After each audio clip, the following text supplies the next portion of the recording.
KPM. 28.6 juta tahun 2010. 41.5 juta tahun 2040. Banyak beza ni. Tambah 2. Tambah bukan. Hai Nisa, tengok apa tu? Cikgu, saya sebenarnya tengah tengok ni cikgu. Unjuran penduduk Malaysia dari tahun 2010 nak pergi ke tahun 2040. Banyak beza cikgu. Agak-agak cikgu kan boleh capai ke 41.5 juta penduduk di Malaysia tahun 2040 nanti? Okey, untuk tahu sama ada kita dapat capai atau tidak, pada 2040, 41.5 juta ni, kita kena gunakan pemodelan matematik Nisa. Guna apa cikgu? Pemodelan matematik. Pemodelan matematik? Ya. Apa tu?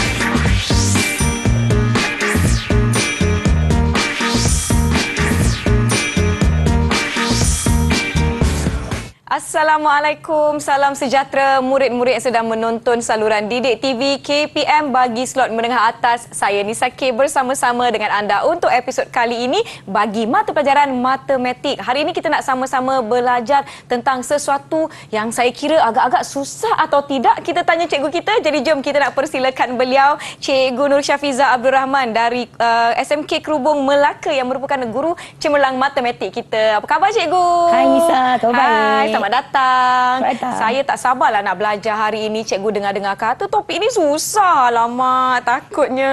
Jangan risau Nisa, nanti kita dah belajar, dia akan jadi senang. Baiklah, hari ini murid-murid kita juga dibantu oleh juru bahasa isyarat, iaitu Cikgu Muhammad Bukhari Cik Hassan yang merupakan guru bahasa isyarat dari Sekolah Kebangsaan Pendidikan Khas Selangor, Shah Alam, Selangor. Sehari ini kan cikgu, saya kira saya tidak bersorangan.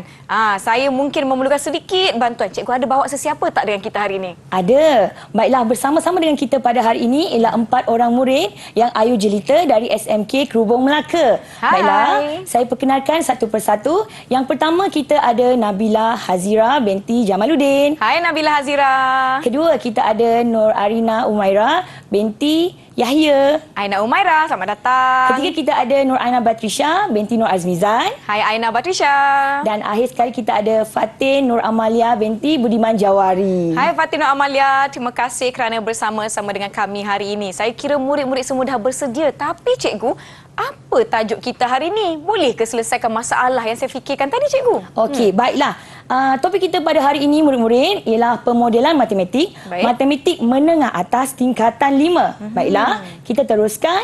Apakah sebenarnya pemodelan matematik? Okey. Dunia kita sebenarnya dipenuhi dengan pelbagai soalan yang penting yang tidak terjawab. Misalnya, adakah kenaikan paras laut akan memberi kesan kepada negeri-negeri pesisir pantai di Malaysia? Berapa kos perbelanjaan untuk belajar di kolej atau universiti dalam tempoh 10 tahun akan datang? Baik. Dan adakah jumlah penduduk di Malaysia akan melebihi 40 juta orang? Baiklah, untuk soalan-soalan ni, jawapan kepada soalan ini semua akan sentiasa dikaji oleh penyelidik. Jawapan sama ada boleh terjawab atau tidak, mungkin. Tetapi mereka akan sentiasa mencuba untuk mencari penyelesaian melalui penggunaan matematik. Sama ada mereka akan mencipta sesuatu melalui penciptaan, melalui aplikasi ataupun melalui model matematik. Baik. Jadi, sebenarnya Nisa dan murid-murid yang berada di rumah, apa itu model matematik? Ia ialah satu perwakilan bagi satu sistem atau senario yang digunakan untuk memperoleh kefahaman secara kualitatif dan atau kuantitatif bagi masalah dunia sebenar serta meramal perlakuan masa depan. Jadi kalau kita nak ringkaskan, dia sebenarnya ialah hubungan matematik yang menghuraikan masalah dunia yang sebenar. Baik. Okey, baiklah. Jika kita lihat, apa pula pemodelan matematik? Baiklah, pemodelan matematik ini sebenarnya ialah proses untuk membuat model matematik, proses untuk membina model matematik itu sendiri. Melalui apa? Melalui masalah dunia sebenar. Macam tadi kan Nisa, kita ada masalah. Sama ada capai atau tidak 41.5 juta dalam tahun 2040, betul? Masalah itu sebenarnya kita akan terjemahkan sebagai satu masalah matematik. Kemudian kita akan selesaikan masalah matematik tersebut dan akhirnya kita akan tafsir penyelesaian matematik dalam konteks masalah dunia sebenar. Itulah sebenarnya pemodelan matematik. Oh, barulah kita faham maksud dan konsep pemodelan matematik tu. Tak sabarlah nak guna macam mana untuk menyelesaikan persoalan saya sebentar tadi. Tapi kita nak tanya murid-murid kita hari ini, adakah anda faham? Kalau faham maksud dan konsep pemodelan matematik ni, beri 2 thumbs up. Yeay! Nampaknya murid-murid kita faham. Mereka pun nampak macam saya faham, saya bersemangat. Murid-murid di rumah diharapkan begitu juga. Kita akan rehat seketika, jangan ke mana-mana. Kembali selepas ini ke slot menengah atas di saluran Didik TV KPM.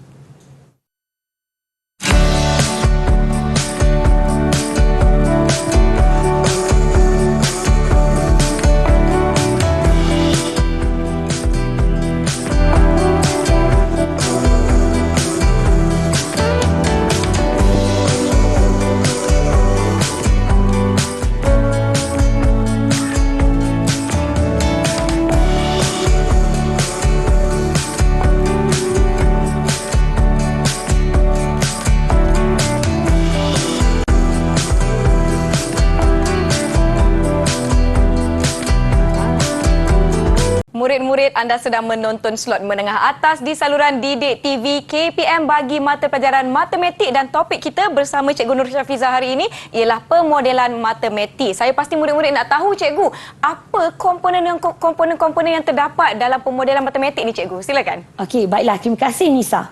Okey, untuk segmen ini kita akan belajar tentang 6 komponen pemodelan matematik. Baiklah. Cuba perhatikan masalah di bawah. Baik. Okey, di bandar A terdapat 40,000 orang penduduk. Diketahui 45% daripada penduduk di bandar itu mengamalkan tabiat menggitar semula. Botol minuman plastik terpakai. Jika setiap orang di bandar itu menggunakan 5 botol minuman plastik setiap minggu, berapa banyak botol minuman plastik yang digitar semula setiap minggu di bandar tersebut? Baiklah, jika kita lihat soalan ini biasa ditanya dalam buku-buku matematik. Betul? Dan soalan ini mempunyai maklumat yang lengkap. Murid-murid perlu mengaplikasikan konsep peratus. Mereka boleh mengira dengan baik kerana soalan ini adalah soalan respon terhad. Baiklah, bagaimana pula dengan situasi yang di bawah? Berapa lamakah masa yang diperlukan untuk membersihkan tumpahan minyak di lautan? Jika kita lihat untuk situasi kedua, murid-murid, kita tidak mempunyai maklumat yang mencukupi. Jadi, untuk situasi sebegini, bagi soalan yang terbuka, konsep pemodelan matematik adalah pendekatan yang paling sesuai digunakan untuk mencari jawapan kepada persoalan ataupun masalah di atas. Baiklah, soalan terbuka ni sesuai gunakan pemodelan matematik. Baiklah, mari sama-sama kita lihat apakah agaknya 6 komponen pemodelan matematik. Yang pertama, mengenal pasti dan mendefinasi masalah. Kedua, membuat andaian dan mengenal pasti pemboleh ubah. Ketiga, mengaplikasi matematik untuk menyelesaikan masalah. Keempat, menentusahkan dan mentafsir penyelesaian dalam konteks masalah berkenaan. Kelima, memurnikan model matematik. Dan yang terakhir, melaporkan dapatan. Baiklah, ke-6 komponen ini sebenarnya boleh saya ringkaskan dengan gambar rajah yang berikut. Maksudnya, jika kita mempunyai masalah dunia sebenar, pertama, kita perlu mengenal pasti dan mendefinisi masalah. Kedua, kita perlu membuat andaian dan mengenal pasti pemboleh ubah. Ketiga, kita mengaplikasi matematik untuk menyelesaikan masalah. Seterusnya, kita menentusah dan mentafsir penyelesaian dalam konteks masalah tersebut. Jika kita ingin melakukan pengubahsuaian kepada model ataupun kita ingin melakukan penambahan kepada andaian kita, kita boleh melakukan pemurnian dan mengulang semula step 1, 2 dan 3. Dan akhir sekali, kita perlu melaporkan kita punya dapatan. Baiklah murid-murid, mari kita lihat di manakah letaknya ke-6 komponen pemodelan matematik ini dalam masalah dunia sebenar. Melalui contoh ini, murid-murid akan lebih faham di mana agaknya kedudukan ke-6 komponen ini. Mari kita baca sama-sama. Pasaraya yang terletak jauh dari rumah anda mungkin menjual sekampik beras 10 kg dengan harga yang lebih rendah daripada pasaraya berdekatan dengan rumah anda. Adakah berbaloi jika anda memandu ke pasaraya yang terletak lebih jauh dari rumah anda untuk membeli 2 kampik beras 10 kg yang lebih murah? Isu dia ialah nak beli beras, pasaraya dekat mahal, pasaraya yang jauh adalah murah. Jadi berbaloi tak nak beli dekat tempat yang jauh tetapi murah? Mari sama-sama kita lihat.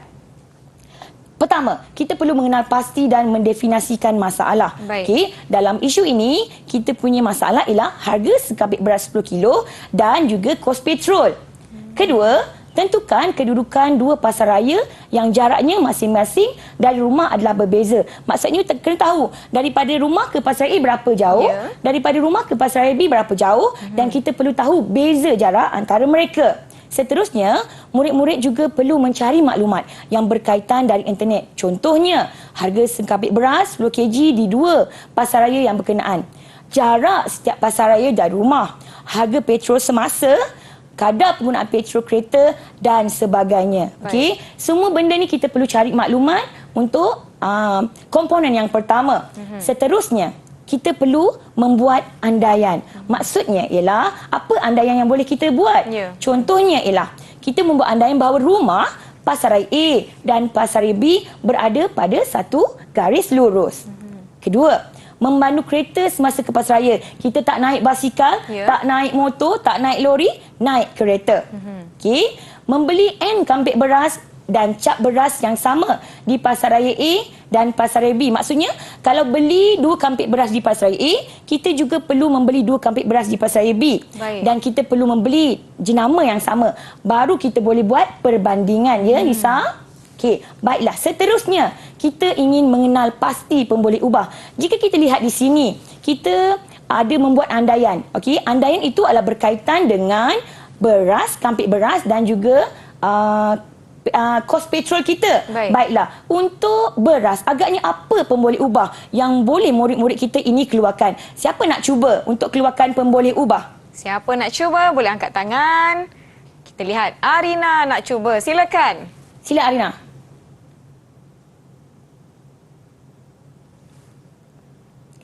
Ya, Arina? Saya rasa harga beras. Okey, harga beras. Ya, terima kasih Arina. Betul, kita perlu tahu harga beras di Baik. pasaraya A dan juga pasaraya B. Baiklah, bila kita cakap tentang pemboleh ubah, murid-murid boleh melakukan perwakilan bagi mewakili pemboleh ubah harga. Boleh pilih huruf yang sesuai. Ya. Okey, kita tak semestinya huruf P. Kalau murid-murid suka huruf X, boleh letak huruf X, tak kisah. Baiklah, seterusnya ialah apa? Siapa nak bagi penerangan tentang pemboleh ubah yang kedua? Silakan. Nabila Hazira. Nabila Hazira, silakan Nabila Hazira. Saya cuba teacher. Ya, silakan. Saya rasa bilangan sekampit beras 10 kg dibeli. Okey, betul. Kita nak beli beras kan? So, kita Ya. kena tahu berapa kampit kita nak beli. 3 kampit, 4 kampit. Dalam persoalan kita perlu membeli 2 kampit. Dan bila kita dah tahu harga dan kita dah tahu bilangan beras, kita boleh cari berapakah beza harga yang dibayar untuk membeli beras. Baik. Selesai untuk beras, kita pergi pula kepada petrol. Baiklah, agaknya untuk petrol apa pemboleh ubah yang boleh kita keluarkan? Silakan. Siapa nak tahu? cuba? Fatin Nur Amalia nak tahu. Okey, Nak tahu. silakan, Dia tahu Fatin. dia nak kongsikan. Saya nak cuba, teacher. Ya. Saya rasa jarak di antara pasaraya A dan juga pasaraya B. Ya, betul. Kita perlu tahu jarak pasaraya A dan juga pasaraya B. Baik. Apa lagi yang perlu kita tahu dan keluarkan untuk pemboleh ubah? Siapa lagi nak kongsikan? Agak-agak yakin. Okey, Aina, sila Aina. Silakan. Saya rasa harga petrol semasa dalam RM per liter. Betul, kita juga perlu tahu berapa harga petrol semasa, berapa harga petrol hari ini. Okey, seterusnya ialah bila kita dah tahu, kita juga perlu tahu kadar penggunaan petrol dalam kilometer per liter. Maknanya, kalau kita gunakan kereta jenis A, Ya. berapa kadar penggunaan petrol dia. Baik. Dan akhir sekali, kita juga perlu tahu beza kos petrol yang dibayar bagi perjalanan dari pasaraya B berbanding pasaraya A. Okey, baik. dah selesai proses yang kedua, kita pergi kepada mengaplikasi matematik untuk menyelesaikan masalah. Jika kita ada 2 harga, pasaraya A menawarkan RM25.95, pasaraya B menawarkan RM23.99, agaknya jika kita ingin membeli 2 kampit beras, boleh tak sesiapa kongsikan harga yang perlu kita bayar untuk beras di pasaraya A? Siapa nak cuba? Cepat. Tekan kalkulator masing-masing. Arina, silakan Arina. Arina Umairah. Saya rasa harga sekampit beras bagi pasaraya A adalah RM51.90. Baik. Okey, RM51.90. Betul, sama dengan jawapan saya. Bagaimana pula harga beras di Pasaraya B? Siapa nak cuba? Silakan Nabila Hazira. Ya. Pasaraya B saya rasa berharga RM47.98. RM47.98 sebab beli 2 kampit kan. Ya. Harga beras darab dengan 2 kampit. Baiklah. Bila kita dah tahu harga beras ini, kita boleh mencari perbezaan harganya, betul?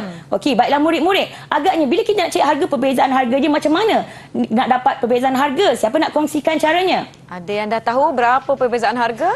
Okey, Fadli dan Amalia. Silakan.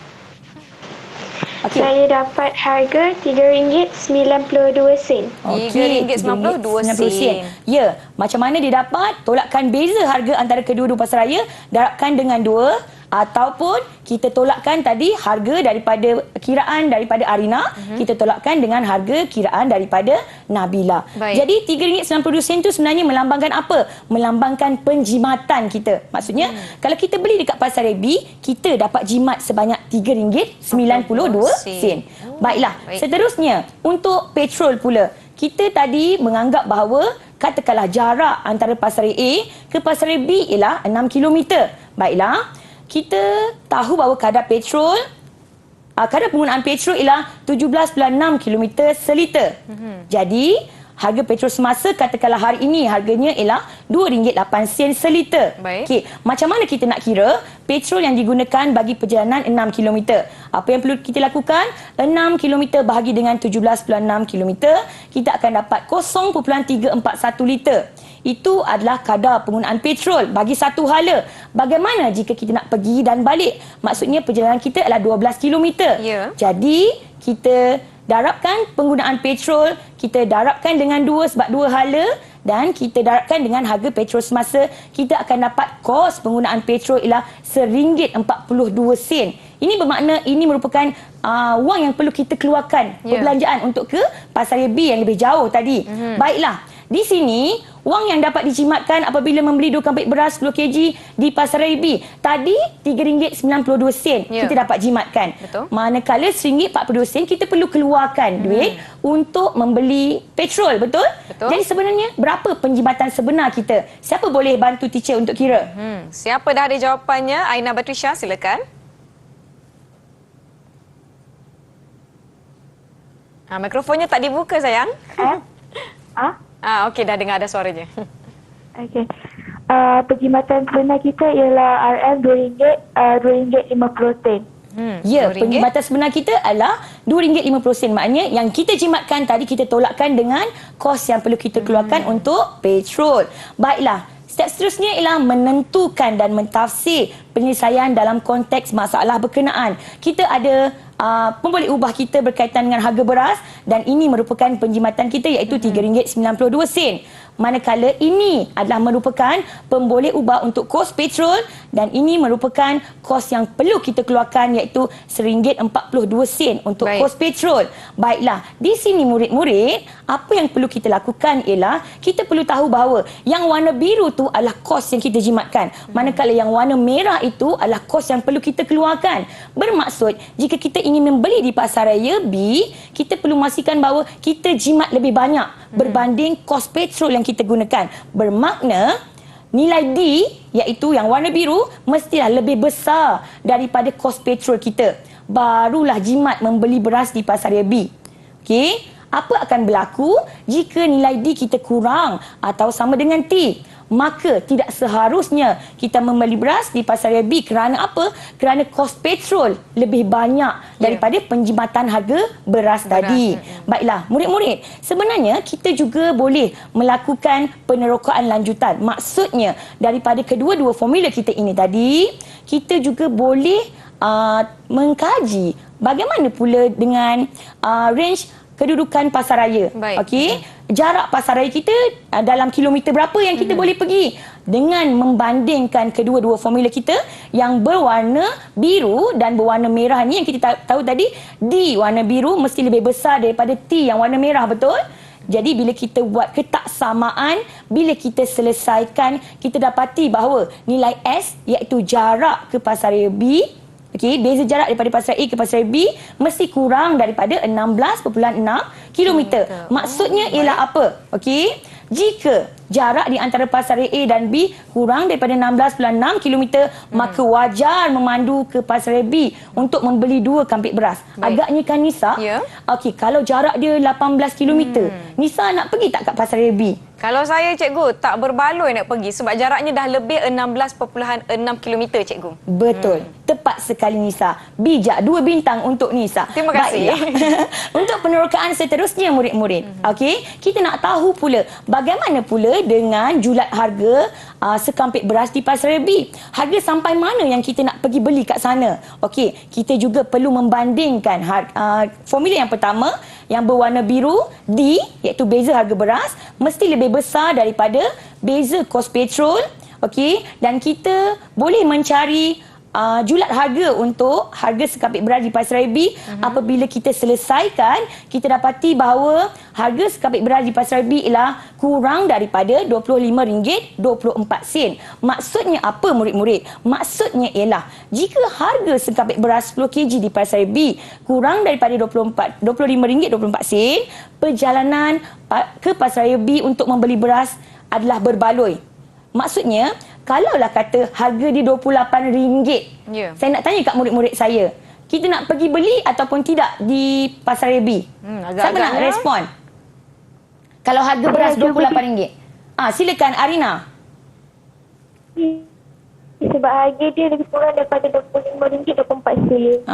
Kalau RM28 maksudnya harga dia kita tak payah beli kat sana. Kerana apa? Harga dia lebih daripada RM25.24. Nanti kita tak dapat melakukan penjimatan. Baiklah. Okey, kita juga perlu melakukan refleksi murid-murid.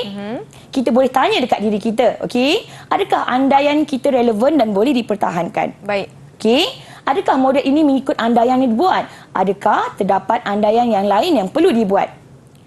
Bagaimana jika andaian kita tidak betul? Bagaimana hal ini memberi impak kepada jawapan? Maksudnya, jika kita merasakan bahawa kita punya andaian itu tak betul, jika kita nak tambah andaian baru ataupun kita nak tambah parameter yang baru, kita perlu melakukan modifikasi. Betul? Maksudnya kita perlu melakukan pengubahsuaian. Jadi, di sinilah kita boleh melakukan komponen yang seterusnya. Dalam komponen keempat ni sebenarnya murid-murid, kita nak tentu sahkan kita punya model yang kita buat tadi. Adakah dia menjawab persoalan kita dan menyelesaikan masalah kita? Okey, jika tiada berlakunya pengubahsuaian, okey, kita boleh teruskan untuk memunikan model kita. Okey. Tadi kita lihat bahawa kita membuat andaian bahawa kedudukannya adalah dalam satu garis lurus. Okey, andaian yang dibuat tentang lokasi rumah Pasaraya A dan Pasaraya B yang berada pada satu garis lurus perlu dikaji semula. Jika lokasi ketiga-tiga tempat ini tidak terletak di atas satu garis lurus, bagaimana hal ini memberi impak kepada model kita? Jika andaian baru dibuat, maka model perlu diubah untuk menggambarkan perubahan ini. Tadi kita dah ada model kita yang kita dah buat dalam komponen yang keempat. Tetapi kalau kita melakukan modifikasi dan kita membuat andaian yang baru, kita perlu mengulang semula daripada komponen satu dan kita akan teruskan dan selesaikan untuk dapatkan model yang baharu. Dan akhir sekali, selepas model itu kita dah yakin dan kita dah rasa dia rasional, barulah kita teruskan dengan melaporkan dapatan kita. Baiklah murid-murid, melaporkan dapatan ni sebenarnya adalah proses yang berterusan sepanjang komponen dari 1 sampai 5 tadi. Okey, murid perlu membuat kesimpulan daripada dapatan yang lengkap. Maksudnya Nisa, maksudnya murid-murid, kita perlu membuat kesimpulan dan segala model, segala pemboleh ubah yang kita laporkan tadi, kita perlu masukkan dalam kita punya laporan. Okey, apa kesimpulan yang kita buat tadi ialah jika D lebih daripada T, maka lebih jimat membeli beras di Pasaraya B. Kedua, jika D kurang atau sama dengan T, maka tidak seharusnya membeli beras di Pasaraya B. Seterusnya ialah jarak Pasaraya B mesti kurang daripada 16.6 km dan akhir sekali Pasaraya B harga berasnya mestilah kurang atau kurang daripada RM25.24. Walau bagaimanapun Nisa, model ini sesuai untuk soalan ini. Ya. Okey, kita tidak boleh menjadikan model ini sebagai template untuk menyelesaikan soalan yang lain. Walau bagaimanapun, murid-murid boleh mengaplikasikan ke enam komponen pemodelan matematik ini mengikut kreativiti, pengetahuan murid-murid untuk menyelesaikan masalah dunia yang sebenar. Baiklah, sekarang saya pasti ramai dah faham bagaimana nak menggunakan atau mengaplikasikan 6 komponen pemodelan matematik yang dijelaskan oleh Cikgu Nur Syafiza sebentar tadi. Murid-murid okey, kalau okey ni, double thumbs up boleh? Semuanya dapat menjawab dengan baik. Tahniah. Jadi nak beri sedikit ganjaran untuk mereka, cikgu, boleh tak? Okey, boleh. Kita berapa? bagi mereka seorang 2 bintang. Seorang dapat 2 bintang. Sementara Nisa nak selesai memberikan bintang-bintang berkelipan kepada murid-murid kita hari ini. Kita akan rehat seketika. Jangan ke mana-mana. Kembali selepas ini ke Didik TV KPM.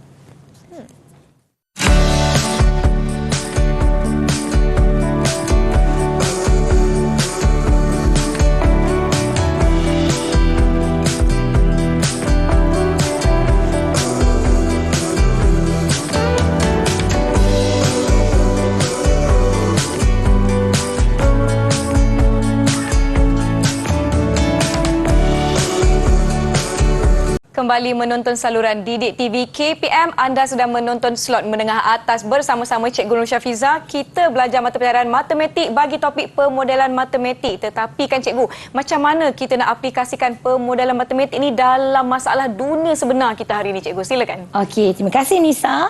Baiklah murid-murid, kita akan belajar tentang pemodelan matematik dalam masalah dunia sebenar. Mari kita lihat. Masalah dunia sebenar kita pada hari ini ialah perkhidmatan pembersihan. Baiklah, di sini Puan Zaitun ingin menggunakan perkhidmatan pembersihan untuk membersihkan rumahnya berdasarkan iklan di bawah. Okey, pertama, perkhidmatan pembersihan Bob. RM10 setiap lawatan ke rumah, tambahan RM20 sejam. Manakala perkhidmatan pembersihan Ma, RM30 setiap lawatan ke rumah dan tambahan RM15 sejam.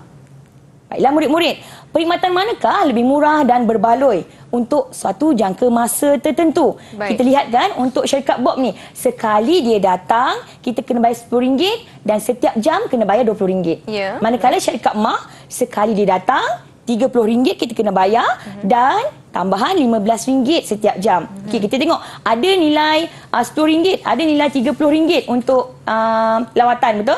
Dan ada RM20 dan RM15 untuk kos bagi 1 jam. Baik. Yang mana lebih berbaloi dalam jangka masa tertentu? Maknanya murid-murid perlu mengaplikasikan ke enam komponen pemodelan matematik untuk menyelesaikan soalan sebegini kerana kita tidak mempunyai maklumat yang mencukupi kerana apa? Jangka masa tidak ditetapkan. Okey, baiklah. Mari sama-sama kita lihat. Komponen yang pertama ialah mengenal pasti dan mendefinisi masalah. Baiklah, mari kita tanya dekat murid-murid kita yang cerdik ni. Jom. Agaknya apakah masalah dan definisinya? Silakan, siapa nak cuba? Siapa dapat kenal pasti? Fatin Nur Amalia, silakan. Saya rasa kita ingin mengenal pasti mana satu syarikat yang menawarkan tawaran yang lebih berbaloi, sama ada syarikat Bob ataupun syarikat Ma. Okey, baiklah. Mari kita bandingkan jawapan. Syarikat pembersihan yang menawarkan kos perkhidmatan yang murah dan berbaloi bagi satu jangka masa tertentu. Jadi, masalah kita ialah adakah syarikat pembersihan Bob yang menawarkan kos perkhidmatan yang murah dan berbaloi ataupun syarikat Ma yang berbaloi. Jadi, tepatlah tadi jawapan Fatin Nur Amalia. Ya. Bagus Fatin, tahniah kerana berani mencuba. Baiklah, seterusnya untuk komponen yang kedua ialah membuat andaian. Okey, apa agaknya andaian yang boleh kita buat? Yang pertama, syarikat pembersihan Bob menawarkan kos perkhidmatan murah berbanding syarikat Ma dari segi lawatan ke rumah. Baik. Kalau kita tengok iklan tadi kan Nisa, kita dapati syarikat Bob menawarkan lawatan RM10 sahaja. ya, berbanding syarikat Ma RM30, cikgu. ya, pandailah Nisa ni. Okey, kedua ialah andaian kita ialah syarikat pembersihan Ma menawarkan kos perkhidmatan murah berbanding syarikat Bob dari segi tambahan masa perkhidmatan. Okey, syarikat Ma tadi ditawarkan RM15. Ya, pandai. Manakala syarikat Bob? RM20. Pandailah Nisa, betul. Jadi itulah kita punya andaian. Okey, seterusnya ialah kita nak mengenal pasti pemboleh ubah. Pemboleh ubah ni sebenarnya adalah apa? Nilai-nilai yang kita tidak ketahui dan kita boleh wakilkan dia dengan sebarang huruf. Okey, sebagai pemboleh ubah. Siapa nak cuba untuk mengeluarkan dan mengenal pasti pemboleh ubah untuk masalah kita hari ini? Silakan. Siapa nak cuba? Batrisha, silakan. Saya rasa pemboleh ubah dia ada dua, masa dan kos perkhidmatan. Masa dia tak tentu, mungkin boleh dalam 1 jam, mungkin boleh dalam 2 jam. Masa dia akan menentukan kos perkhidmatan dia. Baik. Okey, penjelasan yang tepat daripada Aina Batrisha. Yang pertama kita punya pemboleh ubah ialah masa. Berapa jam kita nak guna? Puan Zaitun ni nak guna 1 jam ke, 2 jam ke, 3 jam. Okey, kemudian Puan Zaitun ni perlu membayar kos perkhidmatan berdasarkan berapa jam perkhidmatan yang dia ambil. Baik. So saya wakilkan dia masa sebagai X dan kos perkhidmatan sebagai Y. Daripada sini sebenarnya untuk komponen yang ketiga, murid-murid kita perlu mengaplikasikan matematik. Kita perlu gunakan ilmu matematik yang kita dah ada tadi untuk menyelesaikan masalah ini. Daripada iklan kita tadi, kita boleh buat apa murid-murid? Kita boleh membina jadual berdasarkan situasi yang diberikan. Baiklah, murid-murid boleh membina jadual. Di sini kita boleh lihat bahawa untuk yang warna biru adalah mewakili kos syarikat perkhidmatan pembersihan Bob. Kita tahu kan, syarikat perkhidmatan Bob ni untuk lawatan perlu membayar sebanyak RM10. Kemudian setiap jam kena tambah RM20, RM20, RM20 sampailah 8 jam. Okey, warna merah ini pula mewakili kos perkhidmatan syarikat pembersihan MAH. Kita tahu bahawa satu kali lawatan kita perlu membayar RM30. Manakala untuk setiap jam kita perlu tambah sebanyak RM15, betul? Dan yang warna putih ni kita wakilkan sebagai masa. Kenapa saya bermula dengan Sifa? Kerana Sifa ni dia tak gunakan perkhidmatan lagi. Dia datang saja kena bayar RM10. Dia datang saja kena bayar RM30. Dan masa yang pertama terus kena bayar tambahan RM20 dapat RM30, tambahan RM15 dapat RM45. Murid-murid boleh membina jadual berikut. Daripada jadual ini murid-murid boleh melakukan plotting, okey? Boleh memplotkan di mana paksi X mewakili masa, manakala paksi Y mewakili kosnya. Okey, baiklah. Daripada sini sebenarnya murid-murid telah membina satu model. Satu untuk syarikat pembersihan Bob, satu lagi untuk syarikat pembersihan MAH. Daripada sini sebenarnya, okey, model matematik telah dapat dihasilkan. Okey, apakah model kita yang pertama murid-murid? Model kita yang pertama untuk syarikat perkhidmatan Bob ialah Y sama dengan 20X tambah dengan 10. Macam mana kita dapat? Y adalah mewakili kos yang perlu kita bayar, manakala X adalah mewakili masa. 10 ni adalah kos lawatan dia. Okey, manakala RM20 ni adalah kos bagi 1 jam perkhidmatan. Okey, bagaimana pula model untuk syarikat perkhidmatan MAH? Okey, modelnya ialah Y sama dengan 15X tambah dengan 30. Y mewakili kos, X mewakili masa, 30 adalah kos bagi lawatan. Manakala 15 mewakili apa Nisa? Perkhidmatan. Ya, perkhidmatannya. 1 jam. Very good Nisa. Bagus. Terima kasih. Okey, kita dah bina model ni pada komponen yang ketiga. Sekarang kita teruskan dengan menentusah dan mentafsir penyelesaian dalam konteks masalah berkenaan. Maksudnya kita nak check, kita nak tengok. Kita nak tengok model yang kita bina ni boleh tak menjawab kepada kita punya persoalan. Baiklah, daripada graf yang diberikan ini sebenarnya, okey, syarikat perkhidmatan manakah yang menawarkan perkhidmatan lebih murah dan berbaloi? Kita boleh tengok pada paksi X. Pada paksi X kita ada masa daripada sifar 1, 2, 3, 4, 5. Okey, murid-murid telah belajar cara untuk membaca graf. Betul? Jadi saya nak tanya, katakanlah Puan Zaitun ni tadi menggunakan perkhidmatan, bercadang nak guna perkhidmatan pembersihan ni selama 2 jam. Agaknya syarikat mana yang menjadi pilihan dan syarikat mana yang lebih berbaloi? Siapa nak cuba jawab? Siapa nak cuba? Okey, Nabila Hazira, silakan. Saya rasa syarikat Bob lebih berbaloi dalam graf biru. Okey, kenapa syarikat Bob lebih berbaloi, Nabila? Kerana harga dia lebih berbaloi berbanding dengan graf merah. Okey. Sebab kalau kita lihat di graf kita ini, kalau 2 jam, ni 2 jam, betul? Baik. Kita tengok graf kita yang berada di bawah, iaitu warna biru. Siapa punya? Syarikat Bob. Okey, kita lihat maksudnya kalau lebih bawah maksudnya kos dia lebih rendah. Lebih rendah maksudnya lebih menjimatkan dan lebih berbaloi. Macam mana pula kalau kita nak gunakan perkhidmatan pembersihan selama 4 jam? Agaknya siapa syarikat yang jadi pilihan kita? Siapa nak jawab? Kalau 4 jam bagaimana? Ada yang nak kongsikan? Arina, silakan. Arina Umairah.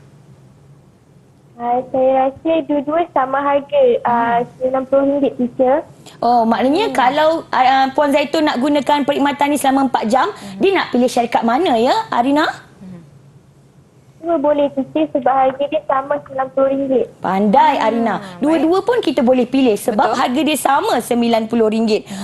Kalau kita nak pilih 6 jam pula, kalau Puan Zaitun dia kata hari ni rumah kotor lah, nak gunakan perkhidmatan pembersihan 6 jam. Okey. Syarikat mana yang lebih berbaloi? Siapa nak jawab? 6 jam. Manakah pilihan? Aina Batrisha, silakan. Saya rasa 6 jam untuk syarikat MA lebih berbaloi daripada syarikat Bob.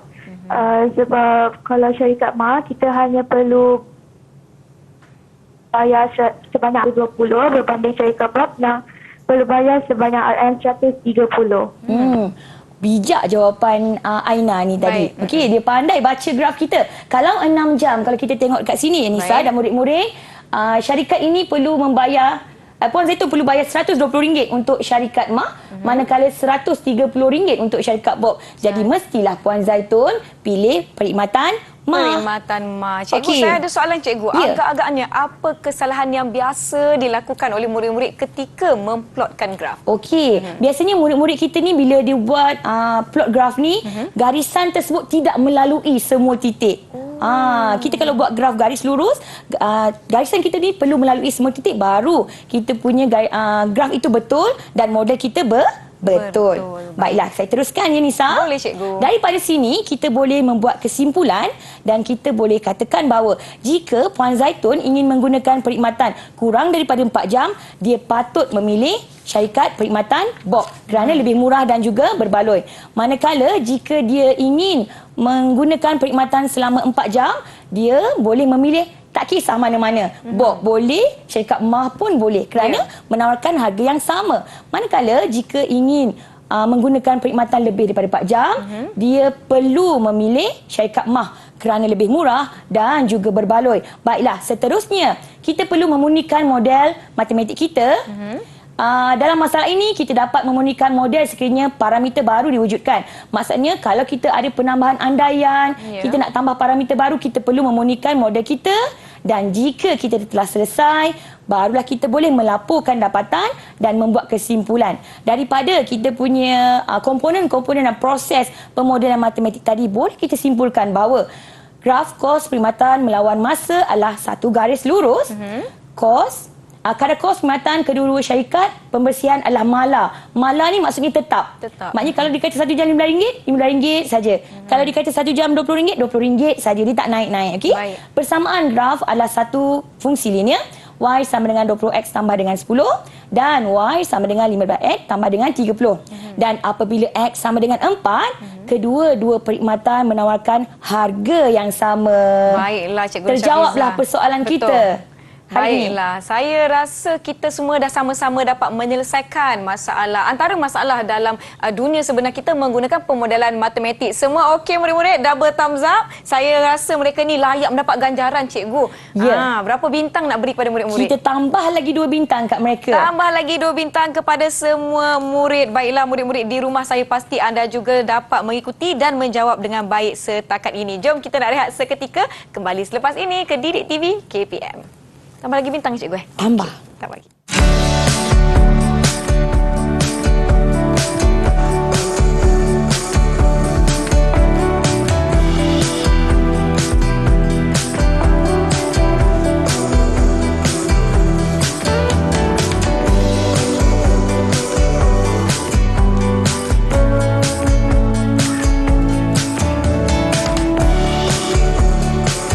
murid anda di dalam slot menengah atas di saluran didik TV KPM bagi mata pelajaran matematik. Topik kita pemodelan matematik dan jom kita rasa kita nak sama-sama lah cikgu lakukan latihan pengukuhan. Boleh tak cikgu? Boleh. Ayo, Baik, jom. marilah murid kita lakukan latihan pengukuhan dengan soalan uji minda. Baik. Okey, berikut merupakan proses pemodelan matematik. Nyatakan apakah R. Adakah A. Mensusahkan dan mentafsir penyelesaian dalam konteks masalah berkenaan. B. Membuat andaian dan mengenal pasti pemboleh ubah. C. Mengaplikasi matematik untuk menyelesaikan masalah. Ataupun D. Mengenal pasti dan mendefinisi masalah. Jika telah bersedia, angkat jawapan anda. Angkat jawapan anda. Kalau anda rasa-rasa tahu apa itu R ya cikgu? Ya, apakah R? Murid-murid di rumah boleh jawab bersama-sama dengan kita. Oh, ada yang berjerit A, ada berjerit B, ada berjerit C. Macam mana ni? Kita lihat cikgu jawapan mereka. Okey, semua jawab C. Okey, boleh tak sesiapa jelaskan kenapa pilih jawapan C? Siapa nak cuba? Siapa nak cuba? Arina Umaira. Cuba, teacher. Silakan. Okey, silakan. Teacher, saya yakin dengan jawapan dia adalah C. Sebab R proses Proses. iaitu mengaplikasikan matematik untuk menyelesaikan Oh, dia kata dia jawab C sebab dia kata itu proses ketiga. Mengaplikasi matematik untuk menyelesaikan masalah. Baik, mari sama-sama kita saksikan apakah semak. jawapannya. Jawapannya ialah ceng. Betul. C. Okey, betul. Semuanya betul, Nisa. Semua betul, jadi dapat ganjaran tak cikgu? Dapat 1 bintang seorang. 1 bintang Kita seorang. teruskan dengan soalan uji minda yang kedua. Nyatakan. Okey, apakah S? S pula dia tanya. Agak-agak apakah S? Tadi dah Murid-murid di kita nak rumah tahu S juga pula. boleh cuba menjawab ya.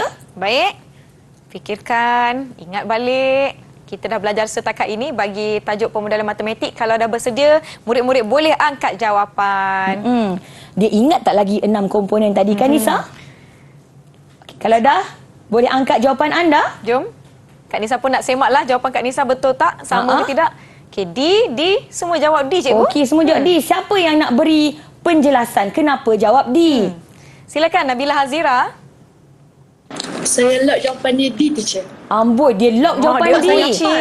Dah hafal, amboi action. Betul. D, kenapa D?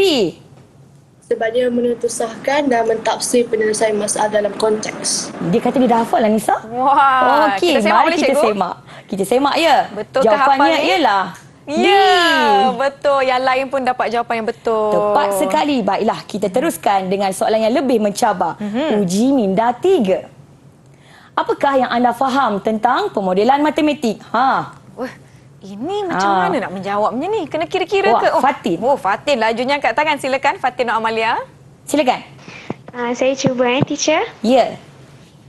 Apa yang saya faham tentang pemodelan matematik ni, pemodelan matematik ni ialah satu proses untuk membina model matematik daripada masalah dunia sebenar, kemudian kita terjemahkan sebagai masalah matematik, dan selepas kita selesaikan masalah matematik tu, barulah kita transfer dia kepada konteks masalah dunia sebenar. Betul? Macam mana cikgu? Betul, tepat sekali. Kita ada masalah dunia sebenar. Okey, kita kena tafsir dia sebagai masalah matematik. Kita selesaikan, kemudian kita tafsir di dalam konteks masalah sebenar. Baik. Betul, tepat sekali. Ada ke yang nak bangkang ke jawapan Ada jawapan yang lain Amalia? ke? Ada jawapan yang lain ke? Silakan. Ana Batrisha. Okey, silakan. Saya nak tambah sikit. Macam Okey. Fatin kata tadi, untuk menjawab proses untuk menjawab soalan pemodelan matematik, kita perlu hafal dan ingat 6 komponen pemodelan matematik. Antaranya ialah mengenal pasti dan mendefinisi masalah, membuat andaian dan mengenal pasti pemboleh ubah. Yang ketiga, mengaplikasi matematik untuk menyelesaikan masalah, menentusahkan dan mentafsir penyelesaian dalam konteks masalah berkenaan, memunikan model matematik dan melaporkan dapatan. Baik. Ya, betul. Ke-6 proses yang disebutkan oleh Aina tadi tepat sekali Nisa. Betul. Baiklah, saya pasti mereka semua begitu memahami apa yang kita telah pelajari sama-sama hari ini. Bagaimana pula daripada Cikgu Nur Syafiza sendiri, rumusan ringkas daripada Cikgu berkenaan topik kita hari ini, pemodelan matematik. Silakan Cikgu. Okey, baiklah. Hari ini kita belajar tentang 6 komponen dalam pemodelan matematik.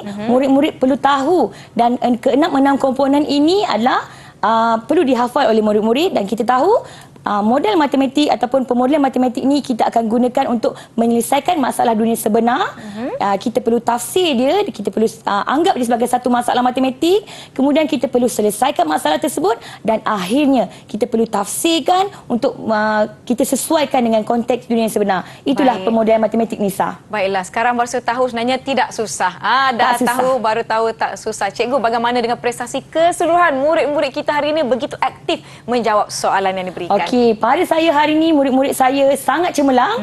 Jadi Nisa, kita boleh bagi mereka seorang tambahan 2 bintang Tambahan lagi, 2 Nisa. bintang. Banyaknya saya nak kena tampal ni Cikgu. Sementara itu Cikgu, bagaimana kalau murid-murid di rumah nak memantapkan lagi penguasaan mereka untuk topik ini? Okey, pastinya murid-murid berdapatkan di portal yang terbaik iaitu portal Delima. Baiklah, saya ucapkan terima kasih banyak-banyak kepada Cikgu Nur Syafiza Abdul Rahman yang merupakan guru cemerlang matematik dari SMK Kerubung Melaka. Terima kasih murid-murid dari SMK Kerubung Melaka, anda memang terbaik dan murid-murid di rumah anda pun terbaik. Terima kasih kepada jurubahasa isyarat kita hari ini, Cikgu Muhammad Bukhari Cik Hasan dari Sekolah Kebangsaan Pendidikan Khas Selangor, Shah Alam Selangor. Saya Nisa K, semoga kita bertemu lagi.